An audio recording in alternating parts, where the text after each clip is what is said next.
ॐ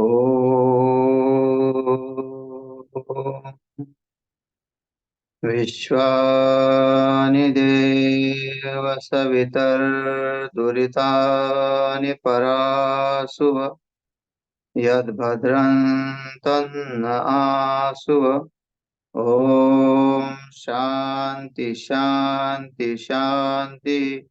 श्री सद्गुरुदेव भगवान की जय।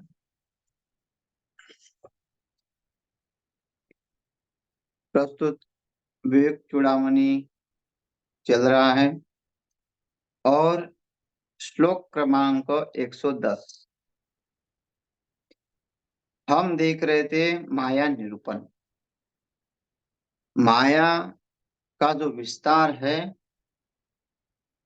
वो विस्तार कहाँ तक फैला हुआ है, पर उस माया का अस्तित्व क्या है।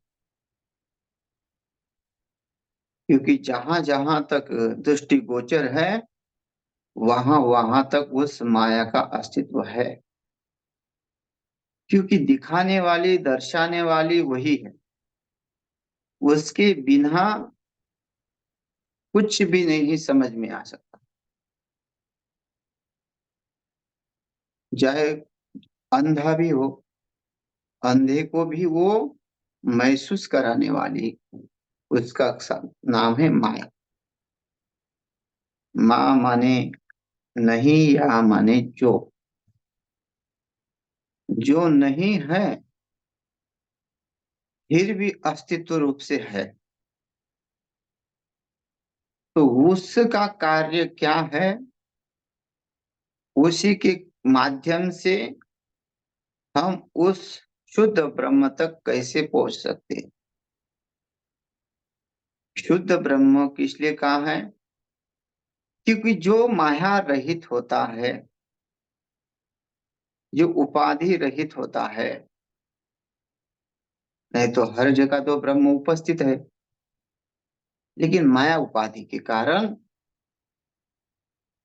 वो दृश्य नहीं है। क्यों? कि सबसे पहले माया का कार्य दिखता है। सुबह उठते ही कराग्रे वसती लक्ष्मी, कर मध्य सरस्वती, कर मूले तु गोविंद, प्रभाते कर दर्शनम करते हैं।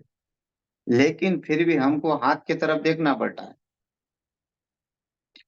सुबह उठते पूजा करेंगे लेकिन माला को फेरना पड़ता है। उपाधि लेके चलना पड़ता है।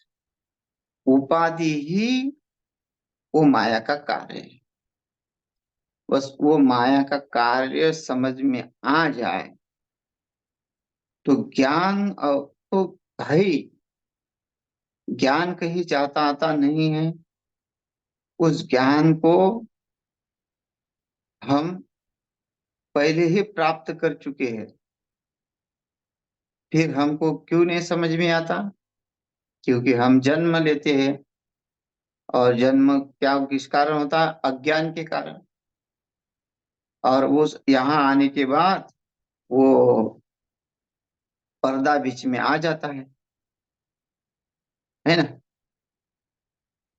अगर पर्दा लगा हुआ है, हम पर्दे के सामने देख रहे हैं, लेकिन पर्दे के पीछे के लोग कौन कौन है, पर्दा लेके उसके ऊपर फोकस कर रहे हैं। हाँ, तो वो अगर पर्दा हट जाए तो वो दिखेंगे, तो वो पर्दे के पीछे वाली जमीन जो है वो हमको दिख जाएगी। वो कौन उसके कार्य करता है। तो वैसे ही जब पर्दा हट जाएगा माया का, तब वो शुद्ध ब्रह्म हमको समझ में आएगा। लेकिन माया क्या है, वही यहाँ अब इस श्लोक में समझाते हैं। शुद्ध द्वय ब्रह्म विबोधनाशा, सर्प भ्रमो रज्जु विवेकतो यतः, रजस्तम सत्वमिति प्रसिद्धा, गुणास्तदीया प्रतीते स्वकार्य ही। अब दृष्टांत के रूप से हमको उस माया का कार्य समझाते हैं। शुद्ध अद्वय ब्रह्म विबोधनाश, शुद्ध का अर्थ है निर्मल, स्वच्छ, जिसमें कोई भी रंग नहीं है या कुछ मलिनता नहीं है ना। इसलिए हम आ, शुद्धाम गुण्याम करोम्यम ऐसा कहते हैं, नत्वा सरस्वती देवीम शुद्धाम गुण्याम करोम्यम। वहां भी अर्थ है शुद्ध। हम सरस्वती देवी को नमस्कार करते हैं, शुद्धाम गुण्याम करोम्यम। स्फटिक के जैसे शुद्ध है, इसलिए उसने हाथ में स्फटिक की माला धारण की हुई है। स्फटिक स्फटिक अगर हम देखते हैं तो आर पार दिखने लगता है, उसमें कुछ भी मल दिखता नहीं है, कुछ भी गंदगी दिखती नहीं है, साफ बिल्कुल स्पष्ट। हस्ते स्फाटिक मालिका विदधति पद्मासने संस्थिता है, जो माता सरस्वती है। तो वो उसको भी, क्योंकि वो ज्ञान है और ज्ञान हमेशा शुद्ध होता है, तो वो शुद्ध और अद्वय निर्मल एकमात्र, क्या है एकमात्र? निर्मल व ब्रह्म। और वो कहाँ रहता है?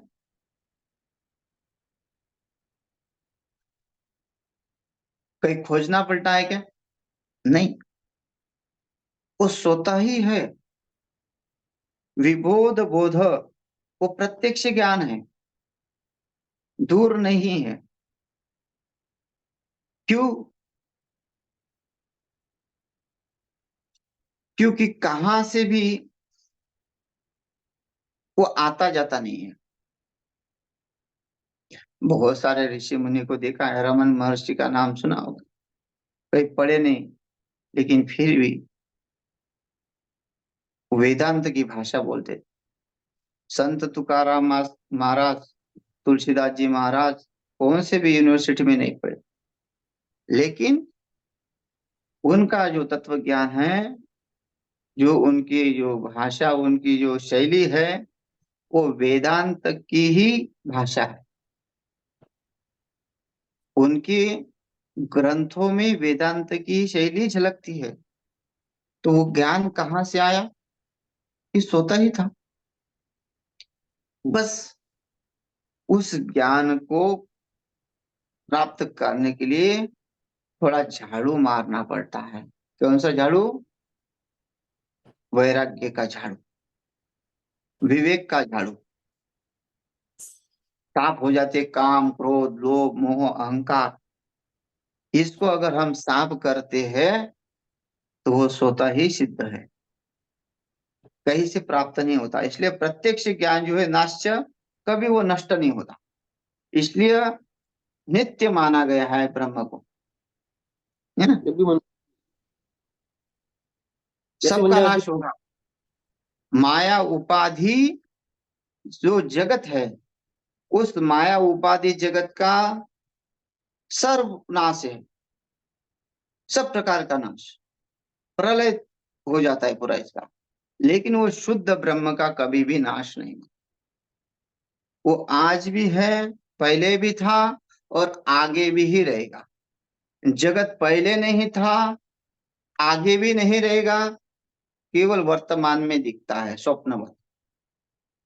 वो भी नहीं है, क्षण क्षण में उसका बदलाव होता रहता है, क्षण क्षण में वो जीर्ण होता जाता है ना। इसलिए हम क्या बोलते हैं? हैप्पी बर्थडे, जन्मदिन की शुभकामनाएं। 50 साल, बोले 50 साल घट गए कि 50 साल बढ़ गए? 50 साल घट जाते हैं, बढ़ते नहीं। तो वैसे ही संसार घटता जाता है, घटता जाता है, और हमको पता ही नहीं चलता। केवल रह जाता है एकमात्र ब्रह्म। और जो उसको समझता है वो स्थिर हो जाता है ना। उसको समझ में आता है, अच्छा द्यो यमदायो यमक्ले द्यो से सेवच नित्य सर्वगतः स्थाणुर अचलोयम सनातन। वो क्या है? सनातन, नित्य, अचल कहीं भी इधर उधर जाने वाला नहीं है, स्थायी। और माया कार्य कभी सुखी कभी दुखी, हर क्षण में बदलता रहता है, एक जैसा नहीं है, नित्य परिवर्तन है। अशुद्ध ब्रह्म में कभी भी किसी बात का परिवर्तन नहीं होता, वो अटल है, सत्य है, एकमेव सत्य। इसलिए मरने के बाद क्या बोलते हैं हम? राम नाम सत्य है। तब पता चलता है, मरने वाले को पता नहीं चलता, जो उसके साथ जा रहे हैं वो बोलते हैं राम नाम सत्य है।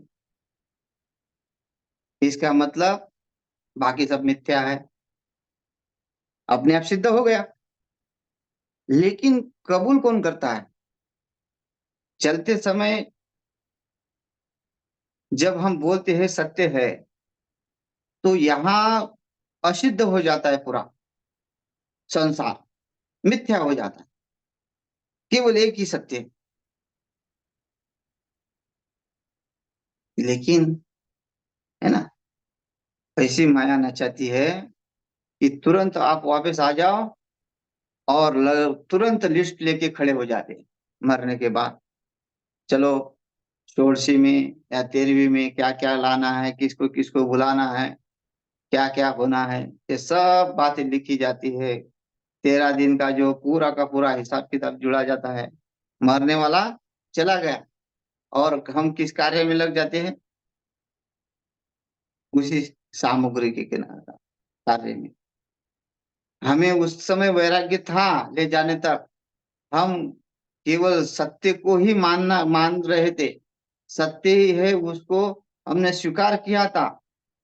लेकिन मिथ्या संसार में और परिप्रवृत्त होके और कार्य करने लगे। वो तो विधि विधान करना ही पड़ता है, लेकिन उसका जो कार्य है वो क्या होता है? आसक्ति वाला, कि मैं ही कर रहा हूँ, अब मुझे ही करना है इसका, मैं एकलौता बेटा हूँ। तो ये कार्य जो है क्यों हो रहे हैं? ये माया उपाधि से, जो हमेशा खत्म होने वाले हैं। आज बेटा कर रहा है वो उसका, कल बेटा उसका करेगा, कल उसका बेटा करेगा, कोई ना कोई तो करेगा। ये कार्य तो कोई ना कोई करता रहेगा, क्योंकि वो परिवर्तन वाला है, सबका तुम नहीं कर सकते। तो इसलिए उस शुद्ध ब्रह्म को जानना है, क्योंकि वही एकमात्र प्रत्यक्ष ज्ञान है और वो कभी नष्ट नहीं होता। एक बार उसको प्राप्त हो गया, फिर क्या? फिर अपनी अवस्था से वो कभी ढलता नहीं। संस्कार ऐसे हो जाते उसमें, पक्का प्रत्यक्ष ज्ञान, कि वो जन्म कितने भी जन्म ले, वो अपने स्वरूप को नहीं भूलता है। और वही स्वरूप को लेके संत महात्मा लोग, भगवान, अंश अवतार, ये सब इस धरती पर आते हैं, जो अपने स्वरूप के ज्ञान को लेकर आते हैं। मैं कौन हूँ ये ध्यान में रखते हुए आते हैं। वो इसलिए वो इस जगत के कार्य में फंसते नहीं, जिसमें सुख दुख का अनुभव नहीं करते, निमित्त मात्र बन जाते हैं बस। ऐसे कितने उदाहरण है संत महात्मा। तुकाराम महाराज कहते हैं कि तुकाराम महाराज पहले अंगत प्रहलाद हुए, सबसे पहले प्रहलाद हुए, दूसरी बार वो अंगत हुए। देखो, प्रहलाद, अगर उनको आ, पता होता जब पता तो होता ही, पता था कि मेरे पिताजी को श्री राम जी ने मारा, उनका वध किया, तो उनके साथ उनकी शत्रुता होती। लेकिन अंगद जी भगवान के परम भक्त हैं। क्यों? कि उनको पूर्व जन्म का ज्ञान है। एक बार वो ज्ञान हो गया तो वो कभी मिटता नहीं है। पूर्ण अधिष्ठान उसका अपने में ही मानता है। इसलिए रावण के सामने जाते हैं और रावण कुछ चुनौती देते हैं कि अगर तू मेरा पैर हटा के देख, हटाएगा, यहाँ मैं जो पैर जमा के रखा हो, तो मैं राम जी की तरफ से बोलता हूँ कि हम बिना सीता माता के लौट जाएंगे। तो बताओ, सेवक में इतना सामर्थ्य कहाँ से आता है? क्योंकि उसको उसका ज्ञान है, वो नित्य ज्ञान है। उसको पता है जो राम है वो मैं ही हूं, बस पात्र अलग अलग है। घड़े में आकाश है, घटाकाश। मठ में आकाश है, मठाकाश। है ना? अलग अलग आकाश हो गए, लेकिन आकाश तो आकाश ही है। ये अगर समझ में आया तो वो आकाश भिन्न नहीं दिखता। भले ही उपाधि रूप से घट अलग हो रहा है, मठ अलग हो रहा है, पट अलग हो रहा है, लेकिन आकाश एक ही है। वैसे ही अंगत भक्त भी है और भगवान भी है। भक्त ही भगवान है और भगवान ही भक्त है।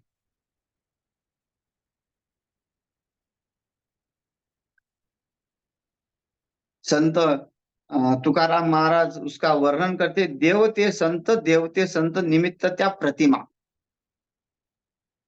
भगवान और संत भक्त ये दोनों ही एक है।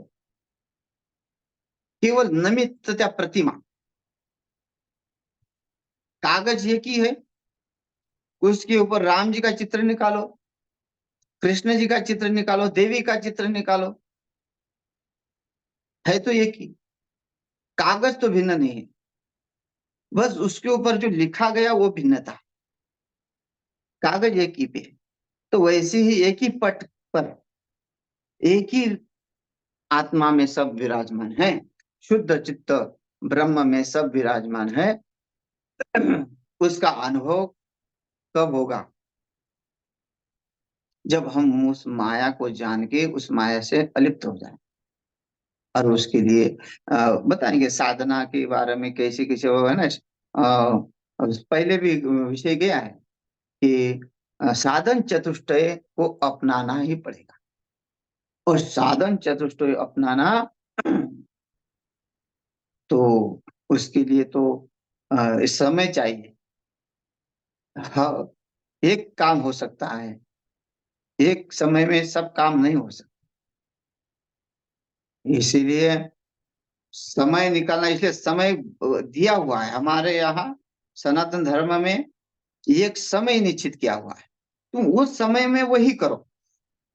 तुम गृहस्थ आश्रम में हो तो गृहस्थ आश्रम में तुम्हें कैसे पालन करना चाहिए, गृहस्थ धर्म कैसा चलाना चाहिए, तुम्हें ब्रह्मचारी अवस्था में कैसे रहना चाहिए, वानप्रस्थ में कैसे रहना चाहिए, और मोक्ष साधना में, संन्यास में तुमको कैसे रहना चाहिए। लेकिन साधन चतुष्ट को नहीं भूलना चाहिए। ऐसा नहीं है कि केवल संन्यास में ही त्याग है। त्याग गृहस्थ में भी है, ब्रह्मचार्य में भी है, वानप्रस्थ में भी है, संन्यास में भी है। लेकिन उसको जानने के बाद ये नहीं कि हम अभी तो हम ग्रस्त में है तो अभी हमारे से त्याग नहीं, साधन चतुष्टय नहीं होगा, नहीं।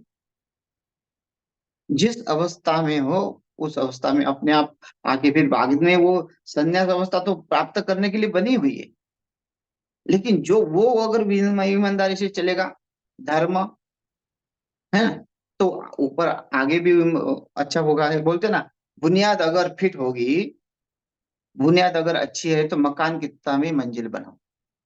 तुम्हारा गृहस्थ धर्म अच्छा है तो तुम्हारा संन्यास धर्म भी अच्छा ही।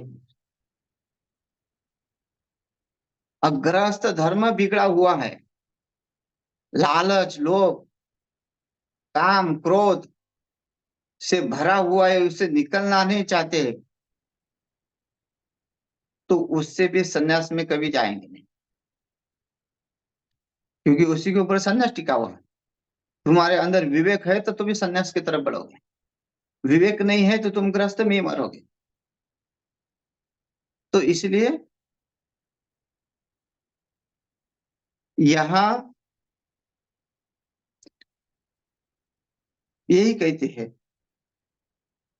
कि उस ब्रह्म की अनुभूति करने के लिए उस माया को दूर करना है, नहीं तो ब्रह्म की अनुभूति नहीं होगी। क्योंकि मैं हूँ, इसके लिए हमको क्या करना पड़ता है, किसी का सहारा लेना पड़ता है, गुरु का सहारा लेना पड़ता है।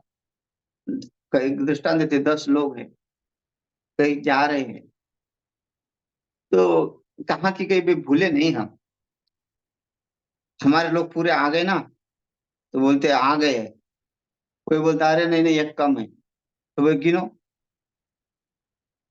तो गिनता है 1 2 3 4 5 6 7 8 9, बोलता है एक कहाँ गया। तो जो गिन रहा है वो अपने आप को पकड़ नहीं रहा, अपने आप को गिनती में नहीं ले रहा है, फिर उसको उसका अस्तित्व है या नहीं है।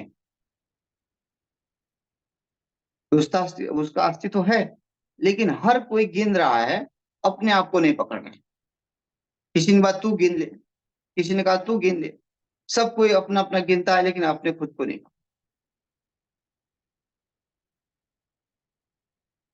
कोई व्यक्ति आता है और देखता है कि कोई चिंतातुर लोग है, इनका कुछ प्रॉब्लम है, चलो सॉल्व करते। तो क्या प्रॉब्लम है भाई आपका? बोले अरे हमारा एक आदमी खो गया। बोले तुम कितने थे? बोले हम 10 थे। तो आदमी गिनता है 1 2 3 4 5 6 7 8 9 10, 10 तो है, फिर कहाँ खो गया? बोले नहीं ये कम है, देखो गिनो। बोले तुम गिनो, और उसने 9 गिनी। बोला 9 गिने, अब तुम अपनी तरफ उंगली दिखाओ कि तुम कितने हो। बोले 10। अब बताओ ये 10वां था या नहीं था? 10वां था ही, लेकिन भ्रम हो गया कि क्योंकि हमारे तरफ हमारा ध्यान है ही। वैसे ही हम ब्रह्म तो है ही, लेकिन वो भ्रम हो जाने से, हमारा हमारे बुद्धि पे आवरण आने से हम अ, अज्ञान में फंस जाते हैं, और हम अदृश्य हो जाते हैं। और हम अदृश्य होने के बाद हम शरीर का अस्तित्व ही समझ जाते हैं, ये शरीर का ही अस्तित्व है और किसी का अस्तित्व नहीं।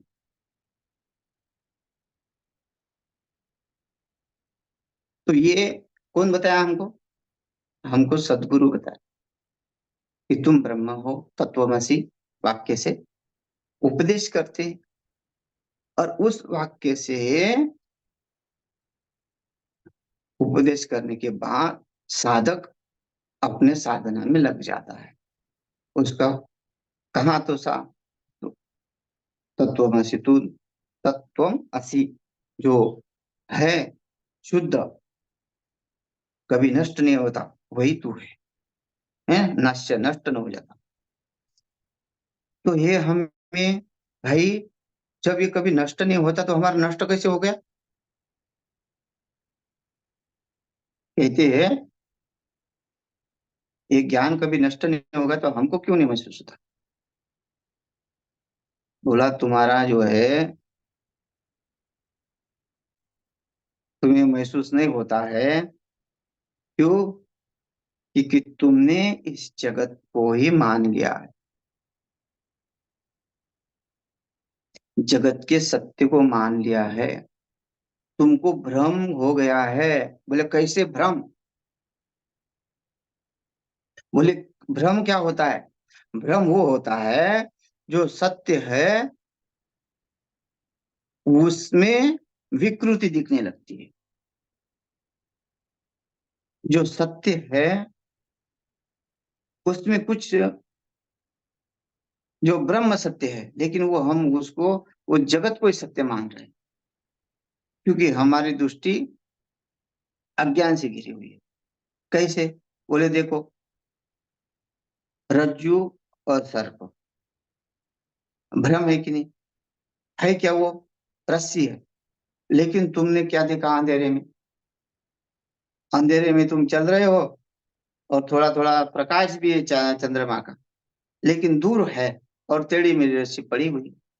तो उस टेढ़ी मेढ़ी रस्सी में तुमको सर्पकार दिख रहा और तुमने ये सोचा कि सामने सर्प है, लेकिन है था क्या?